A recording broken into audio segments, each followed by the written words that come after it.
কিছু বাঙালি 10 বছর বিদেশে থাকার পর যখন বাংলাদেশে আসে তখন তাদের ভাষা এবং গান এরকমই হয়। হ্যাঁ, লা লা লা লা, লা লা লা, লা লা লা লা লা লা লা। যদি ভারে ভারে একই সুরে প্রেম তোমায় খাদায়, তবে প্রেমিকা কোথায় আর প্রেমে বা কোথায়? যদি দেশে হারা ইশারাতে প্রেমী দেখে যায়, তবে ইশারা কোথায় আর আশরা কোথায়?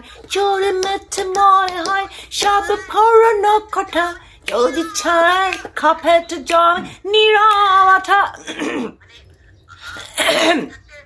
মানে বিদেশে থাকতে থাকতে মানে বিদেশের সুর এসে যায়, তো হয় না, বাংলা ভাষা হয় না। জোরে মাথা মনে হয় সব পুরনো কথা, যদি ছাড় খপেতে জম নীরবতা, সবে বুঝে নিয়ে ছাড়ো আলো কত নিরুপায়। হে লা লা লা, ও লা লা লা, oh my god, la la la la la la la la, hey la la la la, oh nice. How গায় আই, মানে কত সুন্দর করে গাই আমি। Oh la la la.